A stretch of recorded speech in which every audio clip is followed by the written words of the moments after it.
La récente annonce d'Amazon de licencier 10 000 emplois vient s'ajouter aux 112 000 autres licenciements à travers le monde dans le domaine des technologies depuis le début de l'année 2022. Amazon n'est pas la seule grosse compagnie à licencier. Selon le site Layoff, parmi les 800 compagnies du secteur à avoir licencié, on y retrouve par exemple Facebook avec 11 000 personnes, Airbnb, Booking, Twitter, AliExpress du groupe Alibaba et il y a même OnlyFans.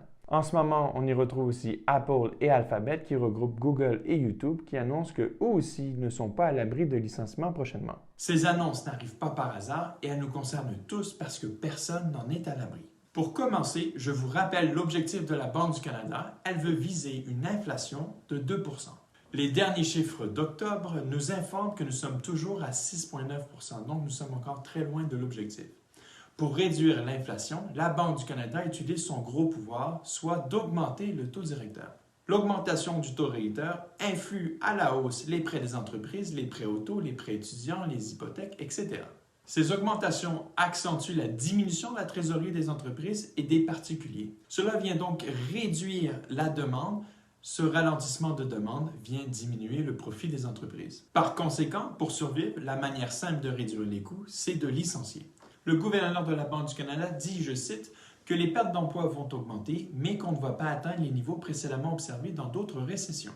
Je me permets d'émettre un doute là-dessus. Je ne vois pas comment le chômage n'atteindrait pas le même niveau que pendant les dernières récessions, sachant que le nombre de mises en chantier au Canada a drastiquement diminué les derniers mois et que la construction au Canada représente 7,5 % de l'économie.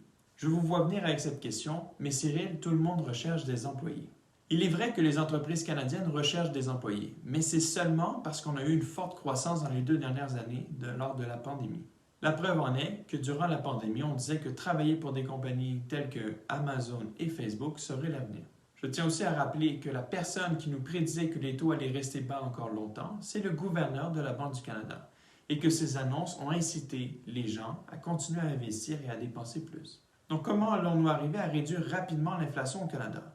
Ce n'est certainement pas en enlevant dans les poches des Canadiens seulement 300 à 400 $ par mois parce que leur hypothèque leur coûte plus cher.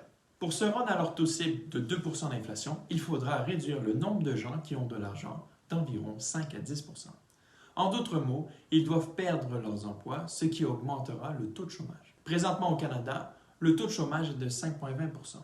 On peut regarder ce graphique qui montre les taux de chômage depuis 1946 au Canada. Quand les chiffres de chômage augmentent, ça se fait rarement doucement. Ce sont toujours des pics très intenses. Si on regarde le pourcentage de chômage en 2009, lors de la dernière récession, nous avions un taux de chômage de 8,3 %. Quand le chômage commence à augmenter, il est difficile de l'arrêter. Le seul moyen d'arrêter sa progression, c'est de diminuer les taux d'intérêt et de remettre l'économie dans un marché normal. Donc la réalité, c'est que oui, la hausse du taux de chômage s'en vient et que des annonces de licenciement dans le domaine de la technologie semblent n'être que le début d'une longue série de ce qui pourrait arriver dans les prochains mois et dans d'autres secteurs.